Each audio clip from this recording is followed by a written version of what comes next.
புது விஷயங்கள தொடங்கக்கூடிய மாதமா இந்த ஜூலைய நான் பார்க்குறேன். அதாவது புது விஷயங்கள் அப்படின்னா, நம்ம ஒரு விஷயம் வந்து ரொம்ப நாளா ஸ்டார்ட் பண்ணணும் அப்படின்னு நினைச்சிருப்போம். ஒரு பிசினஸ் கூட வச்சுக்கோங்களேன். ஒரு சாதாரணமா ஒரு பிசினஸ் ஸ்டார்ட் பண்ணலாம் அப்படின்ற ஒரு ஐடியா இருக்கும். இல்ல நான் ஒரு விஷயம் படிக்கணும்னு நினைக்கிறேங்க. படிச்சுட்டு நான் ஒரு விஷயம் ஸ்டார்ட் பண்ணணும்னு பார்க்குறேன். அந்த மாதிரி ஏதோ ஒரு விஷயத்த ஸ்டார்ட் பண்ணணும்னு நினைப்பீங்க. பட் இந்த டைம் பீரியட்ல, இந்த மாதத்துல புது புது விஷயங்கள ஸ்டார்ட் பண்றதுக்கான வாய்ப்புகளும், அமைப்புகளும் உங்களுக்கு வந்து இந்த மாதம் வந்து ஏற்பட போகுது. ரொம்பவே பாசிட்டிவா தான் இருக்கும். இந்த மாதத்த பொறுத்தவரைக்கும். ஏன்னா நம்ம என்னதான் வந்து பாருங்க, ஒரு பக்கம் நமக்கு வந்து அஷ்டம சனி இருந்தாலும், சனி பகவானே செவ்வாயை தொடர்பு கொள்றாரு. 8ஆம் இடத்துல இருந்து சனி தன்னுடைய 3ஆம் பார்வையின் மூலியமாக செவ்வாயை தொடர்பு கொள்றாரு. ராசியிலிருந்து 2ஆம் இடத்தை தொடர்பு கொள்றாரு.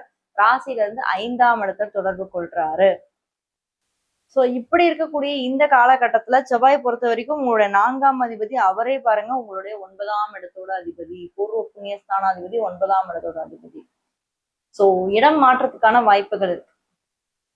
கரியர் ரிலேட்டடா, இல்ல தொழில் ரிலேட்டடா, இல்ல நான் இந்த மாதம் வந்து கொஞ்சம் வேற ஊருக்கு போகணும்னு நினைக்கிறேன்.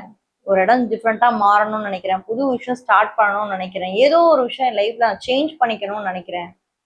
அதே மாதிரி சிம்மராசி இருக்கவங்களோட ரிலேஷன்ஷிப்ல நீங்க இருந்து பாருங்க. உங்களை 360 டிகிரில ப்ரொடெக்ட் பண்ணுவாங்க.